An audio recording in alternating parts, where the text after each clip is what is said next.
Hey guys, it's Spacey Sims, and we are back with more Mystic Destinies. We are on Chapter 5, Shinji's Path. The Calm. Oops, I clicked the wrong thing. I clicked outside my thing anyway. When we get to Veritas, I head straight into the break room to get changed into my uniform after Shinji does. Afterward, I join the two. Why don't you try making Show's usual order? Okay, sure, what is it? A peach and caramel milkshake. That sounds kind of horrifying. That sounds good. I'll get it started then. Gross. Well, you know what it is, I don't like peach, but... I walk behind the bar and Shinji helps me prepare the frozen drink. Together, we pour the caramel on. Shinji leans against the counter and looks at me. So, do you have any preferences on when your shifts are?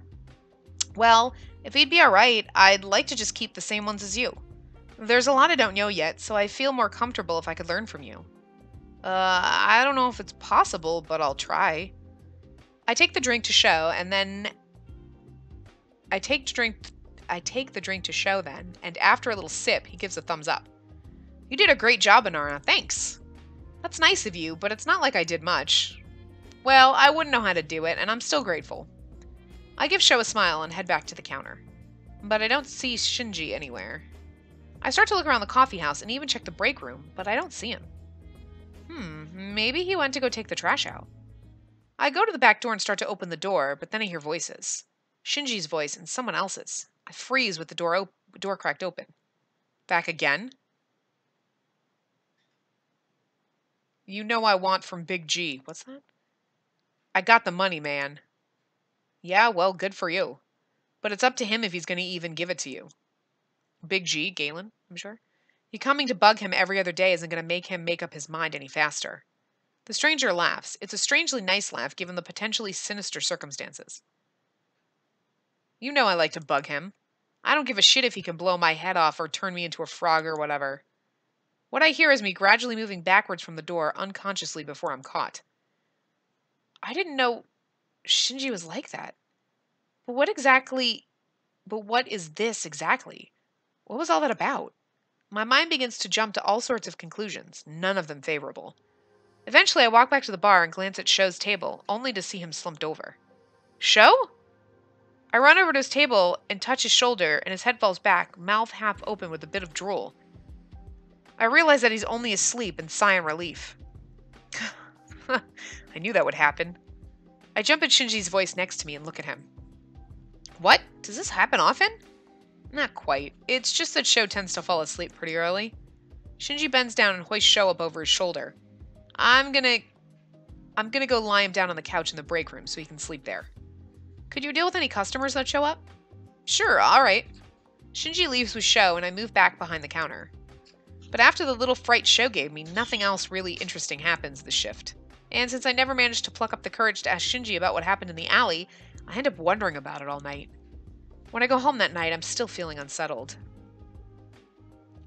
It's after 3 a.m. and I'm still awake, lying in my bed. I can't stop thinking about what I heard at Veritas. I turn over, trying to convince myself that it was really nothing, and I'm just worrying for no reason. I mean, I could just ask him, right? But what if he really is up to something? He definitely wouldn't tell me the truth then.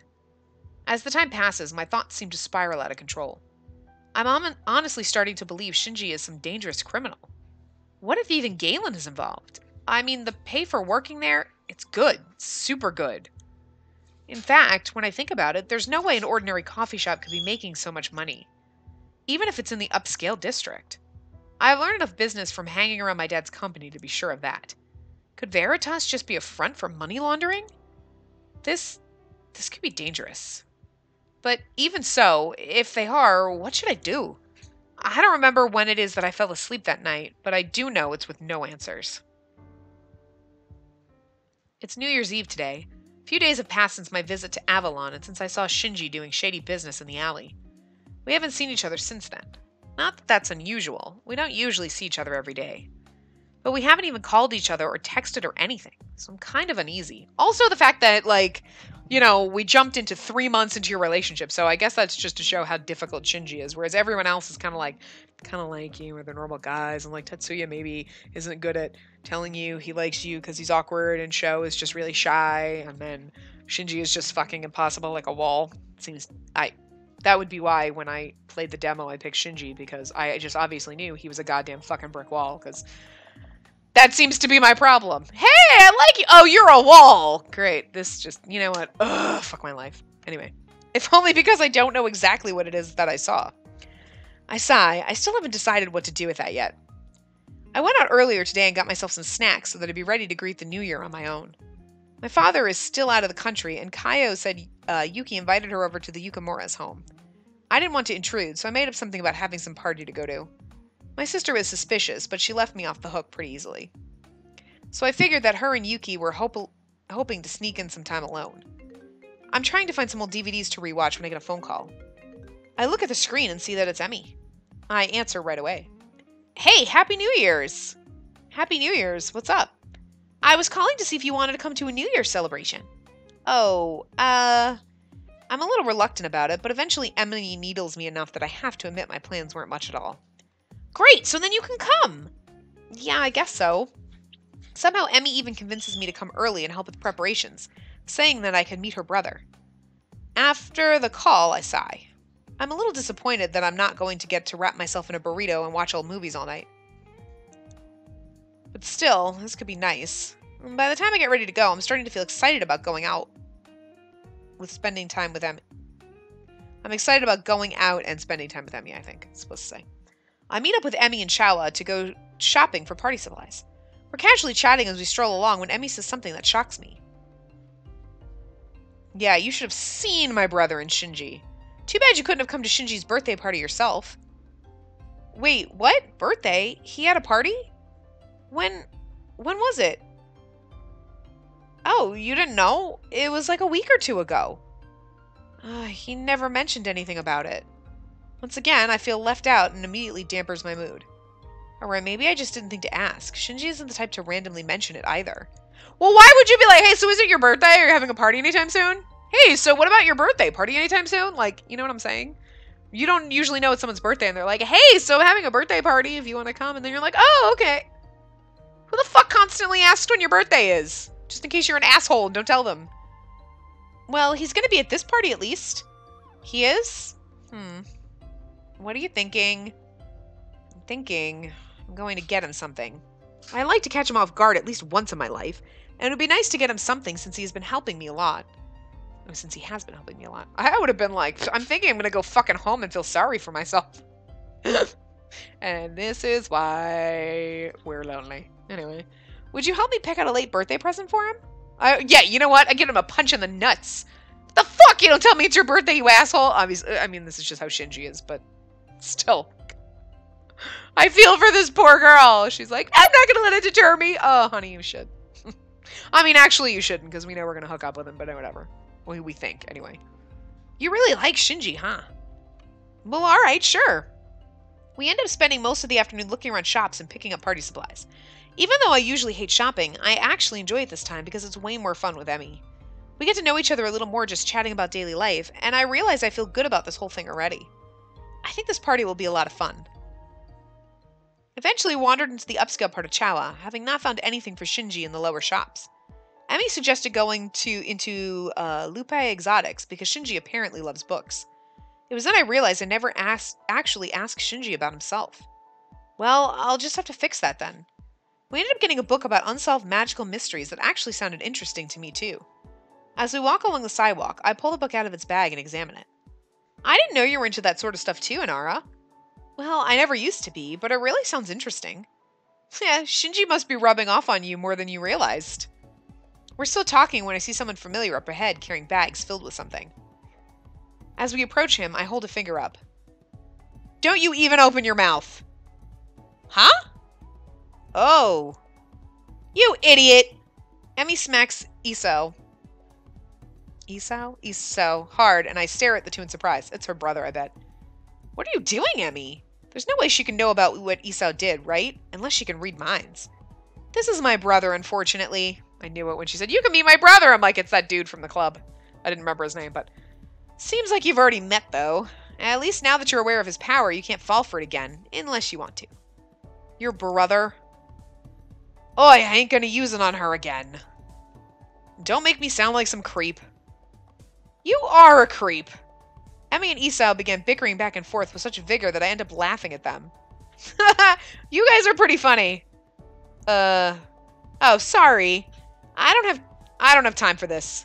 We got to get to the party. Now that's right. Party's gonna be at Isao's bar, Inara. Oh, alright, cool. Do you mind if we stop to get some wrapping paper and stuff for the book? Sure, we got enough time for that. With that, Emmy, Isao, and I head off in the direction of Yoru. When we arrive inside the bar, I'm surprised to see Shinji and Sho already there, helping set up things for the party. And there's Shinji in his pretty nice little new outfit, and Sho in his different outfit. I excuse myself for a bit and wrap the book for Shinji, hoping to find the right time to give it to him later. Afterward, I help with the party's preparations, doing things like setting out snacks and making sure there's enough napkins. But I don't get to speak much with Shinji since everyone is here and busily moving about. Later, Takumi comes in, dragging Tatsuya along with him of all people. Hey, what's up, Inara? Hey, Taku. Oh, what's that you're carrying, Tatsuya? Mother made me bring some food. Trust me, it's really good stuff. Where should we put it?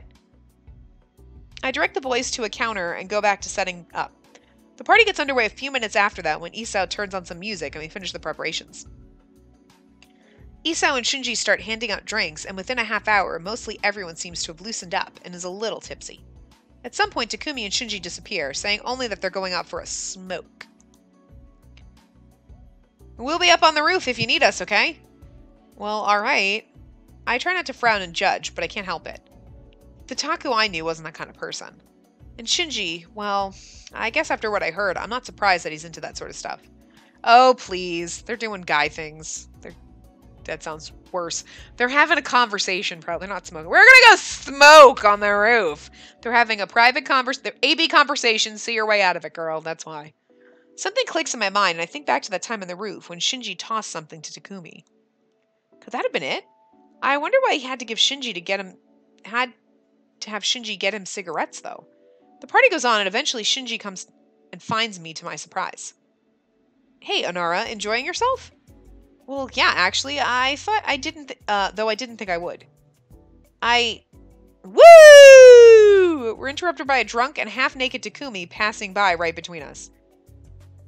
I only catch a flash of his surprisingly muscular thighs before Shinji puts down his drink and says, "Excuse me." I watch with my mouth hanging open as Shinji chases Takumi down, corners him, and talks him back into wearing his pants. Oh my god! We go further and further, and Takumi just gets so much more adorable. Oh my god, I'm not even funny. I can't actually hear what he says, but Takumi forlornly pulls his pants on a few minutes later, and Shinji walks back over to me. Sorry about that. It's not actually the first time it's happened, so I guess I should have been more prepared. That's alright. But do you mind if we walk somewhere quieter, in private? Oh. Okay, sure. Let's go to the roof then. I'll meet you there then, I need to get something. Shinji nods and heads off on his own while I dash to the place where I left the gift and grab it. After that, I follow Shinji up to the rooftop. We sit down together by one of the fences overlooking the city. Shinji looks at me curiously. So what's up? Well, I decided to just go for it. You little shit, you didn't tell me your birthday was this month. I take the rap book from my bag and practically shove it at Shinji. You little shit! That's how you tell somebody you love him. You should pull his hair next.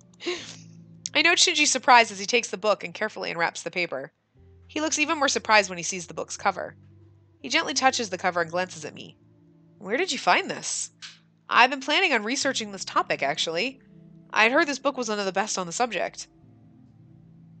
'Cause that would magically happen! Oh, it just so happens to be perfect. Shinji opens the book and looks down at a page. Do you know the author of this book personally sought out the information herself? She's probably the only real authority on the subject. It's like Gilderoy Lockhart, except for she probably didn't wipe people's memories and steal all the things that they did. And he banished evil. But you know, it's same thing. Comparisons. Anyway. I giggle at his passionate words. Wow, he's so cute. I never knew we could get like this. Oh. Shinji awkwardly coughs. Thanks for the book. You didn't need to get me anything, but I really appreciate your gift. It's wonderful. I had no idea how adorable he could be. Really? Because he's so adorable, just needs a drawing. Anyway. Shinji looks through the book a bit longer while I gaze at the sky. Finally, he turns to me.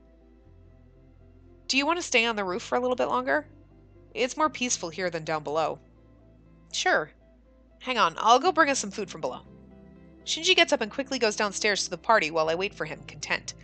I kind of feel like he's like, oh yeah, you want to talk some more? Let's go on the roof. Okay. And then he's like, hey, you want to stay? I think he loves us. Before I know it, he's back with some hot drinks and a small tray of snacks that we can share. He looks kind of pissed off, though, in this drawing. That's all I have to say. He's like looking at us pissed. Like, yeah, what up, man? Shinji sits beside me, and we admire the lights of the city quietly together. Just sitting next to him as we chat about normal everyday stuff makes me feel so relaxed. But then, somehow, as I begin to feel closer to Shinji, things I'd kept locked up inside of myself threaten to spill out. I look at Shinji, hesitant. Can I tell you something, Shinji? Sure. The way I got these powers, I want to talk about that. I don't have the strength to look at Shinji directly, so I keep looking at the stars above us. I began to relate the tale of the ritual, and what Shizuka did to me. I found out then that I'm not a human. I know. The real reason I was staring at you on that day was because your aura looked so unusual. Oh, that's okay, yeah. That was probably like in the very intro chapter when she meets everybody and he's just like staring at her, but yeah. Well, which I don't really remember much of because we only played it once, like ages ago. When I took a closer look, I realized you weren't human or like anything else I'd seen before. Why didn't you just say so? All this time that you already knew. Just because I can see such things doesn't mean that it's any of my business. Your secrets are your own, and I would never bring something like that up to anyone, even you. Especially since you hadn't ever mentioned it to me before. I guess that makes sense. Before Shinji can say anything, I start talking again. When I found out you weren't human, it actually made me think of my own situation. I realized that I was trying hard, maybe harder than I realized, to just not think about it and to keep on living. But everything that happened with you brought it all back. It's not something I can ignore anymore. Shinji reaches to wipe the tears I didn't know I had from my face. I turn to look at him. Huh, so cute.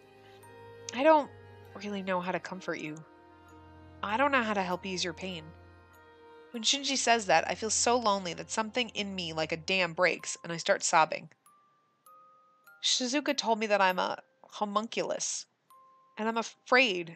I'm so afraid. Just fucking hug her, Shinji, Jesus! That I'm just a copy of Shizuka. I'm afraid what that means. What that means for my life. What if I'm just living my life the way I have because of Shizuka? What if I'm just repeating everything that Shizuka has already done? Have I actually ever really made any decision on my own? Am I even real? I choke a sob back and manage to mumble one last thing. All this time I thought she was my mother. But what if I'm just some doll for Shizuka to throw away her unwanted curse on? Shinji's expression is a pained reflection of my own before he reaches out and pulls me into a tight hug. Oh my god, show the hug! I'm so surprised that my sobs stop, and I look up at him, my hands on his chest. Oh my god, just kiss him. His strong arms hold me close, and his warmth feels so nice. I look up into his brown eyes, noting all the little things about his face that I can see from this close. Then I rest my head on Shinji's chest, and he rubs my back. Tears quietly fall down my face again. I can't see him, but I can hear his gentle words. The devastation, the shock of finding out that you're not something you thought you were all your life, is immense. It's soul-crushing in the realization that what you've thought all your life was a lie. Do I even have a soul? A copy like me, am I anything? Am I worth anything? Shinji gently lifts my face to look up at his. Our faces almost close enough to kiss. Oh, for God's sakes. That's not gonna happen. Teases. He looks back down at me, frowning, and almost whispers his next words. You have one of the most beautiful souls I've ever seen. You are auroral? That's an interesting word. A doll wouldn't have a soul, and certainly not such a beautiful one. You can't change your past, but you can at least build your own future. A future that you want. What if what I want is what Shizuka would have wanted? You should at least be able to trust in yourself. Believe in yourself.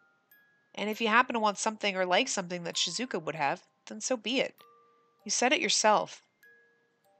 And Shizuka said it too. A homunculus is a physical copy, so you may be similar in body, but that's where the similarity ends. Your mind and soul are your own. What Shinji says starts to settle over my mind like a warm blanket, soothing some of the pain I've held onto for so long. The idea that all of my fears are for nothing, that I am my own self. It sinks into my mind, and I start to feel relief for the first time in months. Then it suddenly clicks in my mind that I'm in Shinji's arms. Don't think about it, girl! Against Shinji's chest and close enough to kiss him. But this feels so comfortable, so natural, that I don't want to move away. Fireworks begin going off in the sky while we both look up, still in each other's arms. But it's not long before I find that I can only look at Shinji as he watches the display above. Watching the lights dance upon his beautiful face in various colors, I feel an overwhelming urge to kiss him. You know, screw it. I move up and kiss Shinji on the cheek. He looks down at me in shock. That's to say thank you for making me feel better. I force myself to move away from Shinji and get up.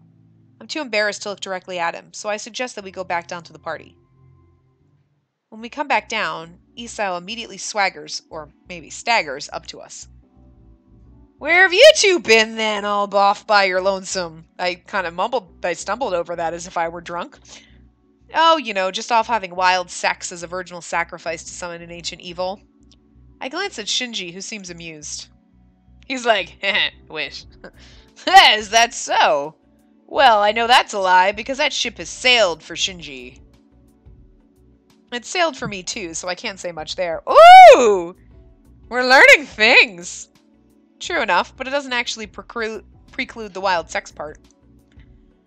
Are you saying you guys were seriously rutting up there on the roof? What? You were? No. We were just kidding. All we did was talk and watch fireworks. Ah, but where'd Taku run off to? He actually just left in a hurry. You didn't see him? He came from the roof, so I thought he was up there with you guys. No, I didn't see him. Oh, he went up there and he saw us kiss Shinji and now he's all jealous because he loves us. It's funny because we get into a relationship. See, he doesn't say anything during show's route. It's weird. It's weird because I almost feel like when they do that, it's like they want you to... Takumi's the one you're supposed to be with. You know what I mean? Because it's like, you're with Sho and like everybody else is nice to you or whatever, and Takumi, you realize, oh my god, he's this guy that I knew.